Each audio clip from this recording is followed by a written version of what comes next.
اور جیسے کہ پالوس رسول تھسالونیکیوں کے خط میں جب اس ٹاپک پر وہ بھی بات کرتا ہے تو وہ شروع میں ایک پوائنٹ بتاتا ہے جو کہ میں آڈینس کو بھی بتانا چاہتا ہوں۔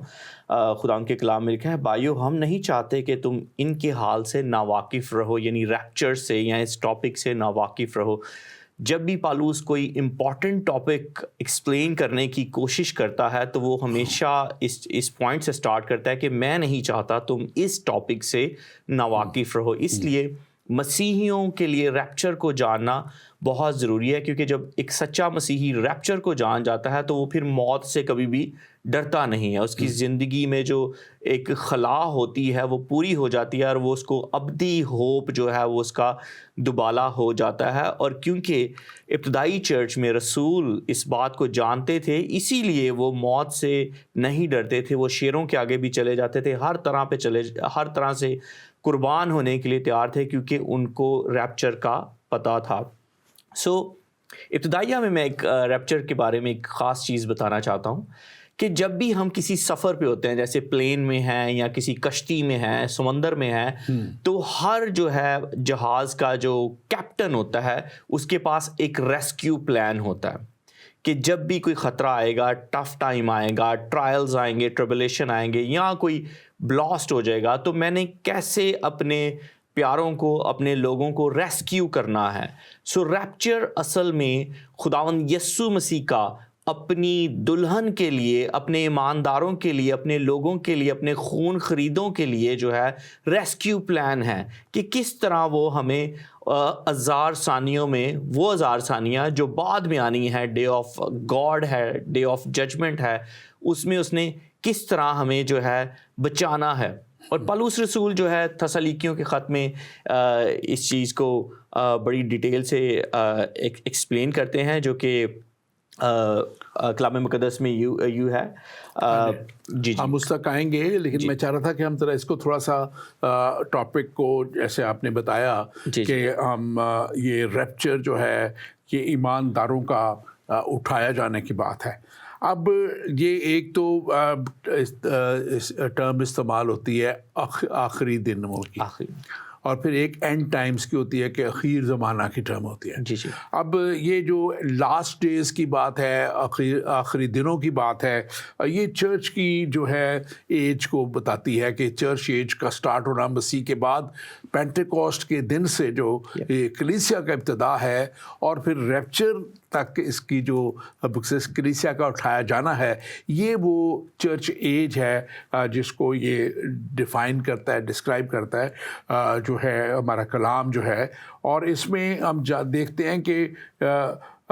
یسوع مسیح پر ایمان لانے کا اور کلیسیا میں ایمان ان کو اس طور پہ بیپٹائز ہونے کا جو طریقہ کار ہے، وہ جب اس پہ مسیح پہ ایمان لے آتے ہیں تو وہ مسیح کا بپتسمہ لے کے اور جب شامل ہو جاتے ہیں کلیسیا میں تو وہ ایماندار۔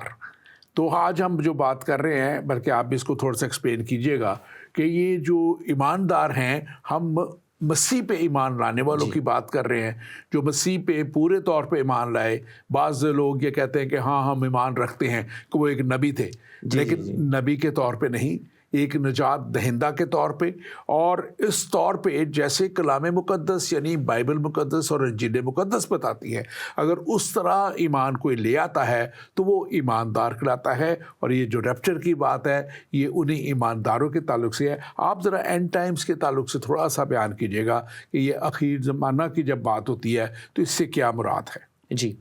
اکثر جب ہم ریپچر کی بات کرتے ہیں تو ریپچر سے پہلے ہے کہ ٹرائلز اور ٹربلیشن کا جو پیریڈ آئے گا، تو اکثر لوگ اس میں کنفیوز ہو جاتے ہیں کہ آج کل بھی دنیا میں ٹرائلز اور ٹربلیشن اور مسیحیوں کے ساتھ شروع سے ہی ہزار ثانیہ اور مصیبتیں رہیں، لیکن کلام مقدس میں جو ہے جو اینڈ ٹائم ہے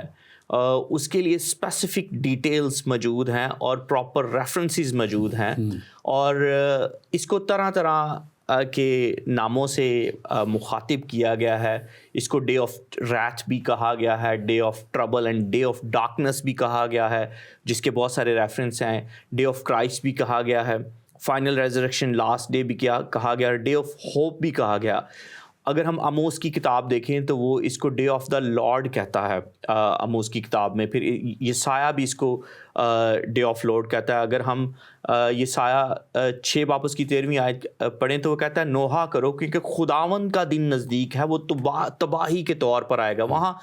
گریٹ ڈسٹرکشن کی بات ہے. پھر ڈے آف ڈارکنس بھی اس کو کہا گیا ہے. تسلیکیوں کے خط میں ہی پالوس رسول کہتا ہے خداوند کا دن ایسا ہے جیسے رات کو چور آتا ہے, سو اس کو ڈارکنس کے طور پر بھی ڈیفائن کیا گیا. پھر ججمنٹ فوکس ڈے ہے مقدس متی کی انجیل میں, اس کو ڈے آف ججمنٹ بھی کہا گیا ہے کہ مقدس متی کی انجیل اس کے 10ویں باب میں خداوند یسوع مسیح کہتے ہیں کہ ان پر افسوس جو اس ڈے آف ججمنٹ میں ہوں گے. پھر جو مقدس پطرس ہیں وہ بھی اس دن کے بارے میں اس کو عدالت کے دن اور سزا کا دن کہتے ہیں. اگر ہم پطرس کا خط اس کا 2 باب اس کی 9ویں آیت دیکھیں تو اس کو عدالت کا دن اور سزا کا دن بتایا گیا ہے. رومیو کے خط میں اس کو غضب کا دن بتایا گیا ہے. رومیو 5 باب اس کی 2 آیت میں پالوس رسول کہتے ہیں تم اپنے لیے غضب کے دن کے لیے غضب جمع کر رہے ہو. اور مکاشفہ کی کتاب میں اس کو گریٹ ڈے آف غضب یعنی غضب کا عظیم دن کہا گیا ہے. سو اور کلام مقدس میں day of vengeance, day of God Almighty, day of trouble, day of calamity اور day of doom, Christ centre day, بہت سارے نام ہیں. لیکن ہمیں ان سخت ناموں سے گھبرانے کی ضرورت نہیں ہے. ہمارے پاس زندہ امید ہے کیونکہ ہم جیسے میں نے شروع میں بتایا کہ ہم تو ریسکیو ہو جائیں گے جتنے بھی ایماندار ہیں. تو ہمارے لیے جب ہم ڈے آف ججمنٹ پڑھتے ہیں تو اکثر لوگ گھبرا جاتے ہیں. ہمارے لیے گھبرانے کی بات نہیں, ہمارے لیے خوشی کی بات ہے کیونکہ ریپچر جو ہے اس کی میں ایک بک اسٹڈی کر رہا تھا. آج ہی میں ایک آرٹیکل پڑھا تو اس میں ایک رائٹر اس کو بڑی خوبصورتی سے بیان کرتا ہے. جب میں ریپچر کی میننگ دیکھ رہا تھا تو وہ کہتا ہے ریپچر ایسا ہے کہ جیسے بھیڑیا آتا ہے, چرواہا اپنی بھیڑ کو فوراً اٹھا لیتا ہے. تو ہمارا مجھے ایک دم انالوجی آئی کہ یسوع مسیح جو ہے وہ ہمارا چرواہا ہے, اور جیسے ہی کوئی غضب کا دن آنا ہے اس نے اپنی بھیڑوں کو بالکل اٹھا لینا. بالکل. اور کتاب جو میرے خیال ابھی آپ کے پاس بھی ہے, آپ نے اس میں سے بھی دیکھا. یہ کتاب اپنے ناظرین کے لیے بھی میں دکھاتا چلوں کہ یہ جو کتاب ہے اخیر زمانہ میں کیا ہوگا. آپ اس کے تعلق سے بھی آپ بتا رہے تھے کچھ, آپ نے اس میں سے بھی کچھ یہ جو جی بالکل, this is very very good book. اور اس کا جو ہے مسیح کی دوسری آمد کا جو ٹاپک ہے میں نے وہ پڑھا. اور اس ٹاپک میں جو نیم ہیں, جو یہ ابھی جو نام میں نے لیے ہیں, یہ سارے اس بک میں بڑی ڈیٹیل سے آپ نے لکھے ہیں, which is very helpful for me. اور اس لیے میں اس کو ساتھ بھی لے کے آیا. تھینک یو ویری مچ آپ کا. اور آپ نے اب جب آپ کی جو آپ گفتگو کر رہے تھے تو میں نے 2-3 پوائنٹ اس میں سے پک کیے. آپ نے کہا کہ یہ وہ ڈارک کا اندھیرے کا دن لوگوں کے لیے, اور پھر یہ وہ ججمنٹ کا ڈے جس سے لوگ گھبراتے ہیں اور یہ وہ. تو یہ جب جو خدا کے خادم جب یہ لکھ رہے تھے تو یہ وہ غیر ایمانداروں کو اور جب وہ ایسے لوگوں کو جو گناہ گار لوگ ہیں جب ان کو تھا ایڈریس کر رہے تھے تو ان کو توبہ اور نجات تک لانے کے لیے وہ بتا رہے تھے. جبکہ آپ اس کو اب دوسری طرف دیکھیں تو ایمانداروں کے لیے یہ وہ دن ہے جو ایک ریوارڈ کا دن ہے. ان کو ریوارڈ کیے جانے کا دن ہے کہ کہاں کوئی ایماندار اس وقت زمین میں ہے, قبر میں ہے. اور لکھا ہے یہ ریپچر کی بات جب ہم کر رہے ہیں کہ اٹھایا جائے تو مسیح کا آنا, جب ہم حوالے پہ جس پہ ابھی آپ ہم جاتے ہیں, جس میں لکھا ہے کہ خداوند خود تسلنیکیوں میں جو حوالہ ہے پہلا تسلنیکیوں کا 4 باب 16-17 آیت میں, کیونکہ خداوند خود آسمان سے للکار اور مقرب فرشتہ کی آواز اور خدا کے نرسنگا کے ساتھ اترے گا, اور پہلے تو وہ جو مسیح میں موئے جی اٹھیں گے. اب یہ کتنا بڑا ریوارڈ ہے کہ جو مسیح میں موئے اب وہ جی اٹھیں گے. یہ ان کے لیے ریوارڈ کی بات ہے. اور پھر ہم جو زندہ باقی ہوں گے, یعنی کہ جو ایماندار باقی زندہ ہوں گے, وہ بھی ان کے زندہ ہوں گے, ان کے ساتھ بادلوں پر اٹھائے جائیں گے تاکہ ہوا میں خداوند کا استقبال کریں.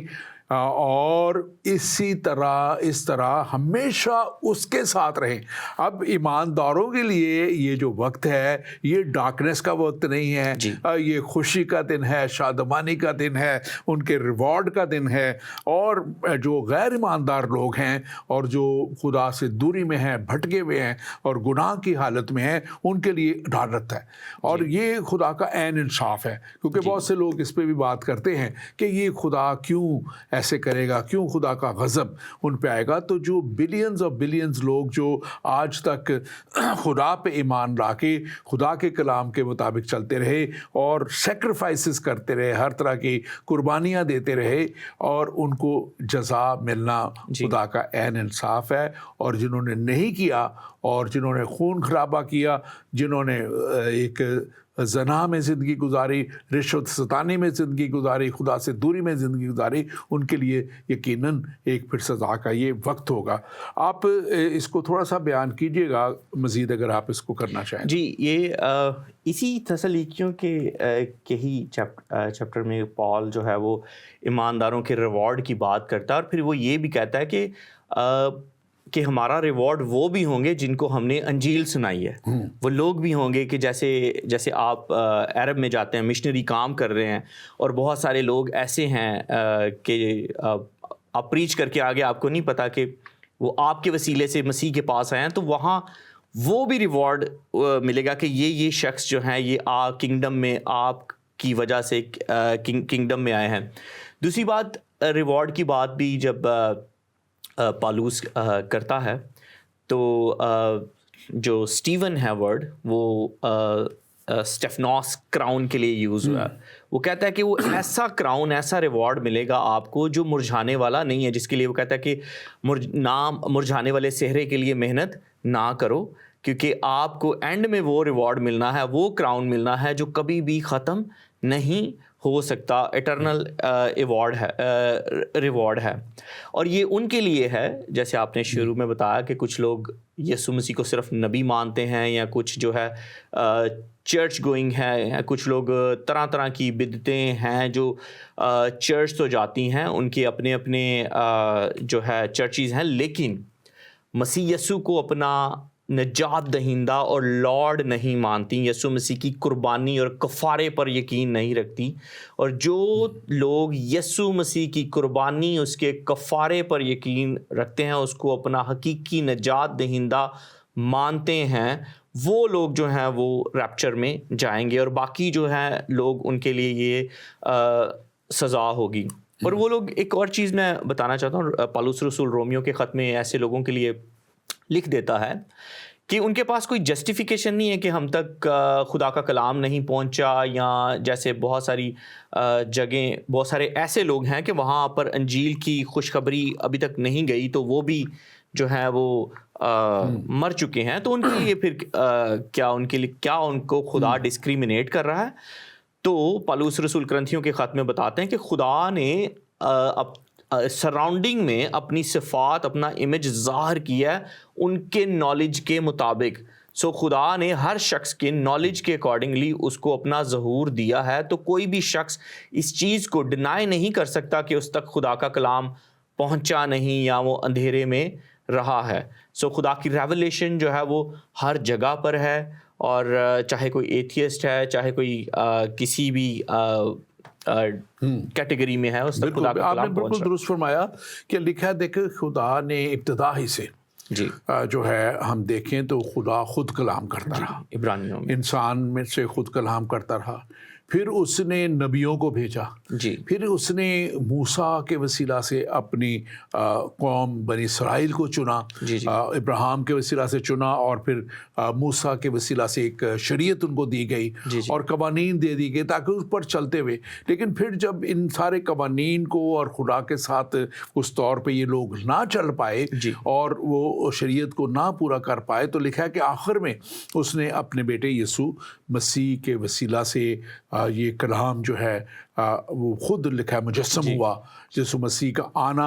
ان کا جسم لینا, اور تجسم المسیح کی جب ہم بات کرتے ہیں تو وہ اسی لیے تھا کہ وہ ایک قربانی کے طور پہ اپنے آپ کو پیش کر کے، کیونکہ شریعت قربانی مانگتی تھی اور اس کے ضرور تھا. اب وہ جب گئے اور آسمان پر اٹھائے گئے تو یہ ریپچر ہی ان کا مسیح کا ہم کہہ سکتے ہیں. اور اس طرح کی ہمیں اور مثالیں بھی ملتی ہیں. ابتدا میں ہنوک کے تعلق سے ہم دیکھتے ہیں کہ جب وہ زندہ آسمان پر اٹھائے گئے ہیں، پہلی کتابیں جو ہیں اس کی توریت کی، اس میں ہم اس کو دیکھتے ہیں کہ ہنوک زندہ آسمان پر اٹھائے گئے. اور یہ ایک منی ریپچر ہمارے لیے اس وقت سے ہی ہمارے لیے سامنے ہے. اس کے بعد ایلیا، بہت بڑا نبی ایلیا، اس کا زندہ آسمان پر اٹھایا جانا یہ ایک منی ریپچر کے طور پہ ہمیں بائبل میں نظر آتا ہے. اس کے بعد ایک اور ذکر آتا ہے جو پالوس جو ہے وہ کہتے ہیں کہ میں ایک شخص کے بارے میں جانتا ہوں، اور دوسرا کرنتھیوں 12واں باب اس کی 2 سے 4 آیت تک، میں مسیح میں ایک شخص کو جانتا ہوں جو 14 برس ہوئے کہ وہ یکایک تیسرے آسمان پر اٹھا لیا گیا اور یکایک فردوس میں پہنچ کر ایسی باتیں سنی جو کہنے کی نہیں اور جن کا کہنا آدمی کو روا نہیں. لیکن یہ وہ اپنے تعلق، اپنا نام انہوں نے نہیں لیا. ہسٹورین یہ بتاتے ہیں کہ وہ اپنے تعلق سے، تفسیریں بتاتی ہیں کہ اپنے تعلق سے وہ بات کرتے ہیں. تو یہ پھر یسوع مسیح کا آسمان پر جانا اور پھر فرشتوں کا یہ کہنا کہ جیسے ہی تم نے آتے دیکھا ہے اسی طرح مسیح کو بادلوں پر آتے ہوئے دیکھو گے. اور آج ہم ریپچر کی بات کر رہے ہیں. یہ جو لیٹن ورڈ ہے ریپچرو کے تعلق سے ہم دیکھتے ہیں کہ اوپر اٹھایا جانا اس کا جو لفظ معنی ہے. اور اس کو خاص طور پہ جو ہے یہ ایک گریک ورڈ سے بھی لیا گیا ہے جس کو ہارپنسو کہتے ہیں. ہارپنسو کا مطلب ہے کہ سنیچ کر لینا، اٹھا لینا، پکڑ لینا. تو مسیح اپنی کلیسیا کو جو ہے یہ وہ وقت ہے جب اس کے لیے ہم بات کریں گے کہ کب یہ ریپچر ہوگا. اب یہ ریپچر کا ہونا، یہ آسمان پر اٹھایا جانا، اس کے لیے جو ہے آخر اینڈ ٹائمز کی بات ہے. اور اینڈ ٹائمز میں جو آج کل کا جو ماحول چل رہا ہے، لکھا ہوا ہے کہ جب یسوع مسیح سے بھی سوال کیا گیا تھا کہ یہ کب ہوگا، تو یسوع مسیح نے کہا تھا، کیا کہا تھا کہ ان مدتوں، آپ اس کو بیان کیجئے ذرا. یسوع مسیح کہتے ہیں کہ ان اوقاتوں اور مدتوں کا جاننا تمہارے لیے ضروری نہیں ہے، لیکن آگے وہ بتا بھی دیتے ہیں، ان کو ایکسپلین بھی کر دیتے ہیں کہ قوم پر قوم چڑھائی کرے گی، ملک پر تم جگہ جگہ زلزلے اور بچال کی افواہیں سنو گے. اور ہم وہ تمام چیزیں دیکھ رہے ہیں کہ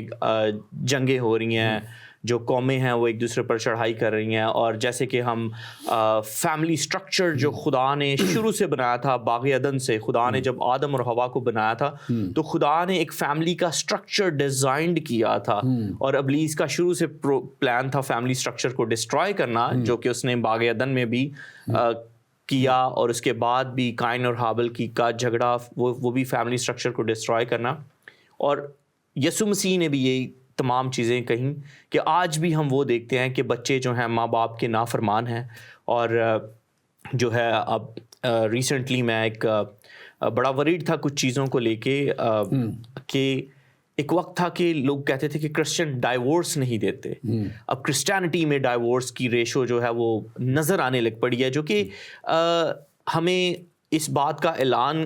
ملتا ہے، اس بات کی کیا کہنا چاہیے، گلمس ملتی ہے کہ وہ تمام چیزیں جو ہیں وہ شروع ہونے لگ پڑی ہیں. We are moving towards end time, کہ لوگ جو ہیں چرچز کے اندر جو ہیں ڈائیورس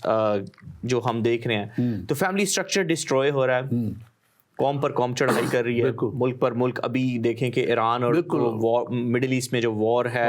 اور یورپ میں بھی. اور یہ خاص طور پہ لکھا ہوا ہے کہ جب تم اسرائیل کو، یروشلم کو قوموں سے گھرا ہوا دیکھو، تو یہ وہ صرف اب ایک جا رہا ہے کہ ایک الائنس فارم ہو رہا ہے. ادھر ایران ہے، ادھر رشیا، ادھر چین ہے، دوسری بڑی قوتیں ہیں، اور اس کے ارد گرد یہ گھرا تنگ کیا جا رہا ہے. لیکن ہم اس سے آگے جاتے ہوئے جو آپ نے بات کی تھی کہ اخیر زمانہ کی نشانیوں میں جو ہے اینڈ ٹائمز کی جو بات ہے، اس میں گھرانوں کا جو ہے یہ ایک وجود کا بریک ڈاؤن ہونا، ختم ہونا کا ہے. پھر اس کے بعد بچوں کے نافرمان ہونے کی بات ہے. اور آج کل ہم یہ دیکھتے ہیں کہ بہت زیادہ یہ اب ٹرینڈ ہے کہ بچوں نافرمان ہے. اور پھر جھوٹی تعلیم عام ہو جائے گی۔ اب جھوٹی تعلیم اتنی زیادہ ہو گئی ہے کہ میں پچھلے دنوں ایک بڑے اچھے نوجوان اور بہت پڑھا لکھا بچہ ہے، اور وہ اس بات پہ مجھے بتا رہا ہے کہ تالمود میں یہ لکھا ہے کہ مسیح تو وہ اس میں جو ہے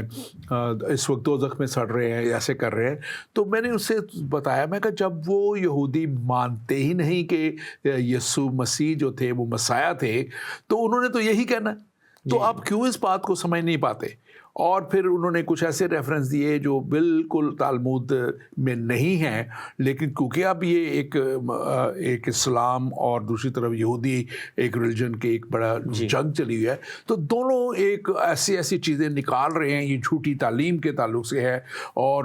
ساتھ ساتھ ہیکل پھر سے تعمیر ہونے کی بات ہو رہی ہے، اور میں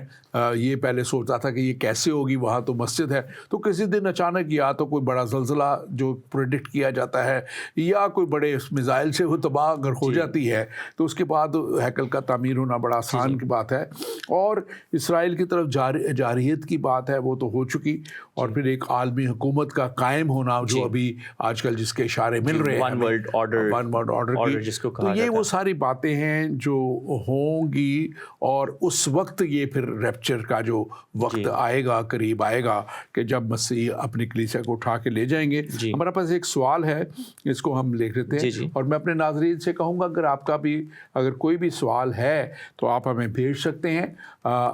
ہمیں ہمارا خاص واٹس ایپ نمبر ہے +447931174775، یہ ہمارا خاص واٹس ایپ نمبر ہے، آپ ہمیں سوال بھیج سکتے ہیں۔ یہاں پہ ہمارے جو سوال کرنے والے دوست سے پوچھتے ہیں کہ پادری صاحب، مسلمان یہ مانتے ہیں کہ قیامت کے دن سب لوگ زندہ کیے جائیں گے، تو پھر ریپچر یا ایمانداروں کو اٹھائے جانے کا مطلب کیا ہے، اور کیا یہ قیامت سے پہلے ہوگا؟ تو میرے بھائی، یہ بڑی اچھی آپ نے سوال کیا ہے، اور میری کتاب ہے پاکستان میں ابھی وہاں سے مل سکتی ہے آپ کو، ہمارے راولپنڈی کا آفس ہے، یہ کتاب میں دکھا دیتا ہوں طرف، یہ ہمارے پاس یہاں پہ موجود ہے، اور یہ جو ہے اخیر زمانہ میں کیا ہوگا، اور یہ کتاب انگلش میں بھی اب جلد پہنچے گی، اور پھر امیزون اور سب جگہوں پہ یہ اویلیبل ہوگی، اور اس پہ یہ ساری باتیں خداوند نے میرے دل میں ڈالا کہ اس کو لکھا جائے تاکہ لوگوں تک پہنچائی جائے، اور آپ تک پہنچے گی۔ لیکن میں مختصراً آپ کو اس کو بتاتا ہوں کہ دیکھیں، وہ مانتے ہیں کہ قیامت کے دن سب لوگ زندہ کیے جائیں گے۔ اب اس کی سٹیجز ہیں، آپ اس سٹیجز کو سمجھے گا کہ یہ ریپچر جو ہے، یہ کلیسیا ایمانداروں کا اٹھایا جانا، یہ جیسے میں نے شروع میں کہا تھا ایک اجر ہے ان کو، ان کے وفاداری کا جو ان کو دیا جائے گا، تاکہ مصیبت کے دنوں سے انہیں بچایا جائے۔ ہم اس کے بعد اس پہ جائیں گے کہ 3 مختلف اس کے بارے میں سوچ ہے مسیحی لیڈروں کی، ہم اس کے اوپر بات ابھی کریں گے کہ وہ اٹھائے جائیں گے، اور اس لیے اٹھائے جائیں گے تاکہ وہ مصیبت کے دنوں سے، کیونکہ جب مخالف مسیح یعنی کہ امپوسٹر جو بروپیا آئے گا، مسیح بن کے آئے گا، وہ شروع میں تو اپنے آپ کو مسیحا ظاہر کرتے ہوئے بہت امن اور سلامتی لائے گا، اور اس وقت یہودی قوم بھی ان سے دھوکہ کھا جائے گی، اور وہ بھی اس کے ساتھ ملیں گے اور کہیں گے کہ یہی وہ مسیحا ہے جس نے آنا تھا۔ وہ اپنے آپ کو جب مسیحا کہے گا تو وہ مانیں گے، کیونکہ یہ پیس لے آیا ہے، یمن لے آیا ہے۔ اور اس کے بعد جب وہ 3.5 سال کے بعد، یہ مصیبت کے 7 سالوں میں 3.5 سال کے بعد، جب کلیسیا پہلے سے ہی جا چکی، آسمان پہ اٹھائی جا چکی، ایماندار جا چکے، تو اس وقت یہ 3.5 سال کے بعد یہ اپنی جب بت کو نصب کرے گا ہیکل میں، تو اس وقت جو ہے یہ جو ہے یہودی اس بات کو جانیں گے کہ ہمارے ساتھ تو دھوکہ ہو گیا، اور وہ اس سے علیحدہ ہوں گے، اور پھر وہ اس بات کا اعلان کریں گے کہ اصل مسیحا وہی تھا جو آیا تھا، اور بہت سے لوگ جو ہیں اس وقت ایمان لے آئیں گے، اور بہت سے لوگ جو ہے ایمان نہ صرف اسرائیل میں سے لائیں گے، کیونکہ میڈیا کے وسیلہ سے اتنی ترقی ہو چکی ہے کہ دنیا کی قومیں بھی اس بات کو جانیں گی۔ اب آپ کا سوال یہ ہے کہ یہ جو ہے سب لوگ زندہ کیے جائیں گے، تو سب لوگ ایک آخر میں بالکل جب اینڈ ہونا ہے وہ اینڈ کب ہونا ہے کہ مسیح کے جو آنے کے بعد اور مخالف مسیح کو وہ ختم کرے گا اور سب جو بے ایمان لوگوں کو نیست و نابود کرے گا، اور اس کے بعد ٹوٹل جو ہے بدی اور اس کا خاتمہ ہو جائے گا زمین سے، تو وہ 1000 سالہ بادشاہت کو قائم کرے گا۔ اور 1000 سالہ بادشاہت کے قائم ہونے کے بعد لکھا ہے کہ ان 1000 سالوں میں ابلیس باندھا جائے گا، اور پھر 1000 سال کے بعد وہ پھر سے تھوڑے سے وقت کے لیے آزاد کیا جائے گا۔ اکثر لوگ کہتے ہیں کیوں آزاد کیا جائے گا، اور میں اس کا جواب ہمیشہ یہ دیتا ہوں کیونکہ اس وقت بھی کیونکہ آزاد مرضی انسان کے پاس ہوگی، اور یہ جو ایماندار لوگ ہیں ان میں سے بھی بہت سے لوگ جو ہے وہ ایمان نہیں لائیں گے یسوع پہ، تو وہ ان کو اپنے ساتھ لے گا، اور پھر لکھا ہے کہ وہ ہمیشہ کے لیے آگ اور گندک کی جھیل میں ڈالے جائیں گے۔ اور اس کے بعد لکھا ہے کہ تمام مردے جو ہے ایک سفید تخت کی عدالت ہوگی، اور اس وقت وہ باقی کے مردے، پہلے تو ایماندار مردے ریپچر کے وقت جو ہے اٹھا لیے گئے، چلے گئے مسیح کے ساتھ، جلالی بدنوں میں واپس آئے، اس 1000 سالہ بادشاہت میں وہ مسیح کے ساتھ ہوں گے، اور پھر جو ہے وہ جو باقی رہ گئے ہیں اب ان کی عدالت کی جائے گی۔ اب باقی میں تھوڑا سا وقت میں لیتا ہوں، پھر آپ اس کو بتائیے گا۔ باقی میں کیونکہ بہت سے لوگ مسیح سے پہلے بھی خدا پہ ایمان رکھتے رہے، ان کو بھی اجر ملے گا، اور ان کو وہ خدا جو ہے جو نبیوں پہ ایمان لائے، جو خدا کے کلام جو پہلے خدا کرتا رہا اس پہ ایمان لائے، یا جو شریعت کے مطابق چلتے رہے ان پر ایمان لائے، ان کو بھی خدا ان کا ایک ریپچر ایک اور ہوگا، ان کو خدا آسمان پر اپنے ساتھ لے کے جائے گا، جلالی بدن دے گا، اور پھر یہ جو ہے باقیوں کا انصاف کیا جائے گا اور ان کو ہمیشہ کی ہلاکت میں ڈالا جائے گا۔ جی پاسٹر وسیم، آپ بھی اس کو بیان کیجیے گا۔ کویشچن سے میں ایک چیز صرف تھوڑا سا بھائی جنہوں نے بھی سوال کیا ان کو بتا دوں کہ اسلام میں ریپچر کا کانسیپٹ نہیں ہے، ریپچر کا کانسیپٹ صرف کرسچینٹی میں ہے۔ اسلام میں یہ کانسیپٹ ہے کہ مردے مطلب سب کا انصاف ہوگا، وہ اٹھ کھڑے ہوں گے۔ سو ریپچر جو ہے وہ آپ نے صرف مطلب ایک وے میں نہیں، ہاریزنٹل نہیں جانا، آپ نے ورٹیکل بھی جانا ہے، اوپر بھی جانا ہے۔ یعنی ہم جیسے تسلیکیوں میں پڑھا کہ ایماندار اڑ کے جو ہے خدا کا استقبال کریں گے، تو وہ جو اٹھیں گے وہ اٹھ کے کھڑے ہوں گے اور وہ انصاف کے لیے کھڑے ہوں گے، ان کی ججمنٹ ہوگی۔ جو کرسچینٹی میں ہے ریپچر جو ہے وہ ججمنٹ نہیں ہے، ریپچر جو ہے وہ ریسکیو پلان ہے، یعنی وہ ججمنٹ ان لوگوں کی یہ ہے نان بلیور کے لیے۔ سو اس لیے جو ہے کرسچن جو ہیں ان کا ٹوٹلی ڈفرینٹ اور بیسٹ چیز ہے کہ ان کو یقین ہے کہ وہ سیف ہیں، اور اٹس اے ویری انفارچونیٹ کہ جو ہمارے مسلمان بہن بھائی ہیں انہیں ابھی یقین نہیں ہے کہ وہ سیف ہیں، کیونکہ وہ مر کے اٹھنے کے بعد پھر ان کا انصاف ہوگا، یعنی ساری دنیا میں بھی اچھے کام کرنے کے بعد ان کو دوبارہ پھر قبر کے عذاب سے گزرنا پڑے گا۔ لیکن مسیحیت میں ایسا کوئی کانسیپٹ نہیں ہے۔ سو میں اسی لیے مسیحیت جو ہے وہ بیسٹ مذہب ہے، اور آپ کو دعوت دیتے ہیں کہ آپ مسیحیت کے بارے میں سوچیں اور آئیں، مسیح کو قبول کریں۔ اور یہ ہمارے پاس سوال بھی کا ہے جس کا آپ نے جواب دے دیا، جی اور ہم نے پہلے بھی اس کا تھوڑا سا جواب دے دیا تھا۔ قرآن میں ذکر ہے کہ عیسیٰ آسمان پر زندہ ہیں اور دوبارہ آئیں گے، تو کیا ریپچر اسی واقعے سے تعلق رکھتا ہے یا یہ کچھ اور ہے؟ تو ابھی آپ نے بھی بتایا، میں پھر سے شارٹ سا بتا دیتا ہوں کہ ریپچر ایمانداروں کا اٹھایا جانا ہے، اور مسیح میں لکھا ہے کہ وہ بادلوں میں استقبال کریں گے اور وہ ان کو اپنے ساتھ لے جائے گا اور ان کو جلالی بدن دیے جائیں گے۔ دوسری مسیح کی آمد جو ہے جس کو دوبارہ آنے کا کہا جاتا ہے، سیکنڈ کمنگ آف کرائسٹ، وہ عدالت کے لیے ہے، وہ جو ابلیس کو اور یہ جھوٹے مسیح کو ختم کرنے کے لیے ہے، اور ناپاکی اور ناراستی کی قوتوں کو ختم کرنے کے لیے ہے، اور اس کے بعد 1000 سالہ بادشاہت اور پھر سفید تخت کی عدالت۔ یہ وہ بات ہے جو میں نے ابھی بیان بھی کی تھی۔ اب پاسٹر وسیم ہم آگے بڑھتے ہیں۔ ابھی ہم نے بات کی تھی کہ یہ کب ہوگا، ایک سوال بھی آیا تھا، اور اس پہ تو یہ پری ٹریبولیشن، اب یہ اس لیے ہے کہ دیکھیں یہ جو تھسلنیکیوں میں لکھ دیا گیا، اور پھر اس کو جو ہے مکاشفہ کی کتاب میں بھی یہ سارے مسیح کی آمد کے تعلق سے واقعات بیان کر دیے گئے، اور یہ مکاشفہ کلام مقدس میں لکھا ہوا ہے پہلی آیات میں مکاشفہ کی کتاب کے، کہ یسوع مسیح کا مکاشفہ جو اس نے اپنے شاگرد یوحنا کو دے دیا، فرشتہ کے وسیلہ سے تاکہ کلیسیا کے وسیلہ سے دنیا کو پہنچایا جائے. 7 کلیسیوں کا ذکر ہے. 7 کلیسیوں کو اس لیے پیغام دے دیا گیا کہ وہ اب دنیا تک لے گئے. جیسے ہم ایک کلیسیا کے طور پہ اب بیٹھے ہوئے ہیں اور ہم یہ پیغام دنیا تک لے کے جا رہے ہیں. اور ابھی آپ نے بھی دعوت دی ہے کہ آپ آئیں اور مسیحیت کو اپنائیں تاکہ آپ بھی ہمیشہ کی ہلاکت سے بچیں. اور میں بھی اپنے ناظرین سے کہوں گا کہ یہ آج آپ کے لیے سنہرا موقع ہے جب ہم اس ٹاپک کو کر رہے ہیں کہ مسیح کے ساتھ چلنے والوں کے لیے جو ہے ان پہ عدالت کا حکم نہیں. اور کلام کہتا ہے یہ لکھا ہوا ہے, انجیل میں لکھا ہے کہ ان پر سزا کا حکم نہیں ہے کیونکہ انہوں نے آلریڈی اس قربانی کو قبول کر لیا اور ان کے گناہ دھو دیے گئے. اور خدا کا کلام کہتا ہے کہ تمہارے گناہ چاہے کتنے بھی کرمزی کیوں نہ ہو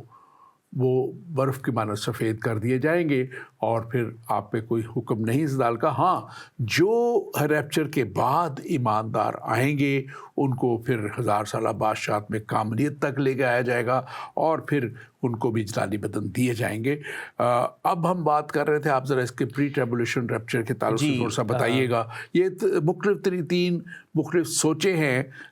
جس کو ہم بیان کریں گے.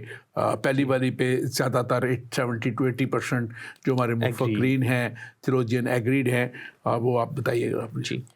سو پری ٹریبولیشن ہے کہ جیسے ہم نے اینڈ ڈیز کے بارے میں بات کی کہ اینڈ ڈیز کے شروع ہونے سے پہلے جو شروع میں ہم نے بتایا کہ خداوند یسوع المسیح کا ریسکیو پلان اپنی بھیڑوں کے لیے, جو چرواہا جو ہے بھیڑوں کو ریپچر کر لے گا جب وہ دیکھے گا کہ اب جو ہے ڈیفیکلٹ ٹائم آنے لگا ہے, تو وہ اپنی بھیڑوں کو ریپچر کر لے گا. اور یہ اس کے جیسے آپ نے مکاشفہ کی کتاب کا ریفرنس دیا تو میں نے فوراً اپنی وہ بائبل کو لیے میں پڑھنا چاہتا ہوں. بڑا خوبصورت حوالہ ہے, ریولیشن 3 چیپٹر 3 ورس 10, مکاشفہ 3 باب اس کی 10ویں آیت. لکھا ہے, چونکہ تو نے اس صبر اور برداشت کے حکم کو جو میں نے تجھے دیا تھا مانا ہے, اور میں بھی آزمائش کے اس وقت جو تمام اہل دنیا پر آنے والا ہے تیری حفاظت کروں گا. یعنی ہماری جو ایماندار ہیں, جو بلیور ہیں, ان کی حفاظت کی ذمہ داری خداوند یسوع مسیح نے خود لی ہے. اور خداوند یسوع مسیح اپنے وعدوں میں سچا اور پکا ہے. ایسا نہیں ہے کہ وہ کچھ بات کہے اور وہ نہ ہو. تو یہ جو ہے پری ٹریبولیشن والے, ان کا یہ فیتھ ہے کہ جب خداوند یسوع مسیح نے مہر کر دی کہ جو اس کے ماننے والے ہیں, بلیورز ہیں, وہ ان کی حفاظت کی ذمہ داری لیتا ہے, لہٰذا وہ اس ٹریبولیشن پیریڈ میں جو 1000 ثانیوں کا شدید دور ہے جس کے لیے طرح طرح کے نام ہیں, ایماندار نہیں ہوں گے. یہاں تک کہ تھسلونیکیوں کے خط میں جو ابھی ہم نے پڑھا بھی ہے, ہم بار بار ذکر بھی کر رہے ہیں, پہلا تھسلونیکیوں 4 باب اس کی 16ویں اور 17ویں آیت بھی یہی بتاتی ہے. پالوس رسول کہتا ہے کہ ہم جو زندہ بچ رہے ہوں گے اور ان کے ساتھ جو دوسرے بلیور جی اٹھیں گے, بادلوں میں اٹھا لیے جائیں گے سیم ٹائم. یعنی ایک ہی گروپ کے ساتھ جو مسیح میں جو مر گئے ہیں وہ جی اٹھیں گے, اور جو زندہ ہوں گے وہ سب جو ہیں وہ اٹھا لیے جائیں گے, اور وہ خدا سے آسمان میں ملاقات کریں گے, اور یوں ہم ہمیشہ خداوند کے ساتھ رہیں گے. یعنی وہ اس ٹریبولیشن اس پیریڈ میں شامل نہیں ہوتے. سو یہ جو ہے یہ پہلا نقطہ ہے جو ایمانداروں کے پاس امید ہے کہ خدا اپنے لوگوں سے جن سے وہ محبت کرتا ہے, جو اس کے خون خریدے ہیں, انہیں تمام طرح کی مشکلوں سے, مصیبتوں سے محفوظ رکھتا ہے. اور خداوند کا کلام اس بات کی مہر ہے, اس بات کا سچا یقین دلاتا ہے کہ وہ ان مصیبتوں کا تجربہ نہیں کریں گے. بالکل. اور میں یہاں سے کلام مقدس میں سے بھی پڑھنا چاہتا ہوں آپ کے لیے, اپنے ناظرین کے لیے. اور یہاں پہ لکھا ہے کہ اور فوراً ان دنوں کے بعد سورج تاریک ہو جائے گا اور چاند اپنی روشنی نہ دے گا. یہ میں انجیل مقدس میں سے متی کی انجیل اس کا 24ویں باب میں سے پڑھ رہا ہوں. اور ستارے آسمان سے گریں گے اور آسمانوں کی قوتیں ہلائی جائیں گی، اور اس وقت ابن آدم کا نشان آسمان پر ظاہر آسمان پر دکھائی دے گا، اور اس وقت زمین کی سب قومیں چھاتی پیٹیں گی اور ابن آدم کو بڑی قدرت اور جلال کے ساتھ آسمان کے بالوں پر سے آتے دیکھیں گی، اور نسنگے کی بڑی آواز کے ساتھ اپنے فرشتوں کو بھیجے گا، اور وہ اس کے سب برگزیدوں کو چاروں طرف سے اس ایک کنارے سے دوسرے کنارے تک جمع کریں گے۔ اور جیسے میں نے کہا تھا کہ یہ اس وقت کے ریپچر کے بعد ان 7 سالوں میں جو ایمان لانے والے دنیا کے لوگ ہیں، کیونکہ ایک بڑی منادی اس وقت بھی کی جائے گی، ایک لمبی اسٹڈی ہم نے پہلے بھی دی ہے، ہمارے پروگرام جو ہے اینڈ ٹائمز کے اوپر، اخیر زمانہ کے اوپر 200 ایمان کا سفر 217 سے لے کے 264 نمبر تک آپ یہ پروگرام کافی سارے پروگرام آپ دیکھیں، تقریباً 40 پروگرام ہم نے کیے ہیں، اور آپ کو اس پہ ساری تفصیل ملے گی۔ اور پھر آگے 31ویں آیت کہتی ہے 25ویں باب کی، اور اس میں لکھا ہوا ہے، اور جب ابن آدم اپنے جلال میں آئے گا اور سب فرشتے اس کے ساتھ آئیں گے، تب وہ اپنے جلال کے تخت پر بیٹھے گا، اور سب قومیں اس کے سامنے جمع کی جائیں گی، اور وہ ایک کو دوسرے سے جدا کرے گا، جیسے چرواہا بھیڑوں کو بکریوں سے جدا کرتا ہے، اور بھیڑوں کو داہنے اور بکریوں کو بائیں طرف کھڑا کرے گا۔ یعنی کہ بھیڑوں کو جو ایمانداری سے اس کے ساتھ پیچھے چلتی رہے ہیں لوگ، جو بھیڑوں کا اور بکریوں کا جو ہے ڈفرینس یہ کیا جاتا ہے کہ بھیڑیں اپنے چرواہا کے پیچھے پیچھے چلتی ہیں، اور بکریوں کا آپ نے دیکھا ہوگا کہ کبھی ادھر منہ مارتی ہیں، اور اسی لیے چرواہا اپنے پاس ایک چھڑی رکھتا ہے تاکہ ان کو سیدھے راستے پہ رکھے، اور وہ جو ادھر ادھر بھٹکے رہے اور ادھر ادھر کی باتیں کرتے رہے، جھوٹ بولتے رہے، کلام کی تذلیل کرتے رہے، وہ پھر خداوند ان کو بھی جو ہے اپنے جلال میں جب آئے گا تو ان کا حساب لے گا۔ ہمارے پاس ایک اور سوال ہے، پادری صاحب، مسلمان یہ سمجھتے ہیں کہ دنیا کا خاتمہ ایک ہی دن میں ہوگا، تو پھر بائبل میں بیان کردہ یہ ترتیب جو ہے ریپچر، ٹریبولیشن، سیکنڈ کمنگ کیسے سمجھائی جائے گی؟ پاسٹر وسیم آپ بتائیے اس کو۔ تھینک یو ویری مچ یہ کویسچن مجھے دینے کا۔ پہلی بات تو جو بھی آپ کویسچن کر رہے ہیں، جیسے میری بات سنیں، بخار چیک کرنے کے لیے نا ایک تھرمامیٹر ہوتا ہے ایسا، اور بخار تھرمامیٹر سے چیک ہوتا ہے، تنکے سے بخار چیک نہیں ہو سکتا۔ سو جو کسی بھی چیز کو میجرمنٹ کا پیمانہ ہے وہ یہ کتاب ہے۔ ہم اس کے علاوہ اگر مجھے کوئی کہے کہ گیتا میں ایسے لکھا ہے یا جو ہے کسی اور کتاب میں ایسے لکھا ہے، تو جو کرسچن ہیں ان کا آنسر اور کویسچن کلام مقدس ہے۔ ہم کلام مقدس کو پرکھنے کے لیے قرآن پاک کا سہارا نہیں لیتے، کیونکہ کلام مقدس خود زندہ کلام ہے۔ سو ان کی کتاب میں کیا لکھا ہے آئی ڈونٹ نو کہ وہ ان کا اپنا نظریہ، اپنا پوائنٹ ہے۔ ہمارا جو ہے کرسچنز جو ہیں یہ ہمیشہ ایک بہت بڑی مسٹیک کرتے ہیں، اور میں نے بہت بڑے بڑے کرسچنز کو دیکھا ہے کہ وہ بائبل مقدس زندہ کتاب مسیحیت کے تعلق سے کیا ہے وہ یہ پوچھ رہے ہیں کہ یہ لکھا ہے تو بائبل بیان کرتا ترتیب ہمیں سمجھائی جائے، وہ یہ کہہ رہے ہیں۔ جی سو بائبل میں تو اینڈ ٹائم کا یعنی 7 ایئر آف ٹریبولیشن پیریڈ ہے، پھر گریٹ وار آف ارمگیڈن ہے، ملینیم کنگڈم ہے، یہ تمام ترتیب جو ہے موجود ہے، لیکن یہ کہ جو ہے بالکل دوسری کتابوں کی ترتیب جو ہے وہ ہمارے یعنی میں سمجھ گیا آپ کی بات کو۔ اور میں اس میں جو خاص طور پہ ہم یہ دیکھتے ہیں کہ دیکھیں جیسے کسی بھی کام کو کرنے کے لیے، جیسے آپ ابھی پاسٹر حنیف نے بتایا، وسیم حنیف نے بتایا کہ ایک ترتیب کے ساتھ ہے، تو پہلے وہ لوگ جو ایماندار ہیں ان کو جزا کا وقت ہے، جی پھر وہ جو ایک وقت ہے جو دیا گیا ہے دنیا کو کہ ابھی بھی موقع ہے، جس میں بنی اسرائیل کو 3.5 سال بعد آنکھیں ان کی کھلتی ہیں، اور اس وقت پہ بہت سے واقعات ہیں۔ اگر آپ بائبل مقدس پڑھیں یا خاص طور پر مکاشفہ کی کتاب پڑھیں تو وہاں لکھا ہے کہ پھر 2 گواہ، یعنی کہ موسیٰ اور جو ایلیا ہے وہ آئیں گے۔ موسیٰ اس لیے کہ وہ بنی اسرائیل ان کے پیچھے چلتے ہیں، اور نبی ایلیا اس لیے کہ وہ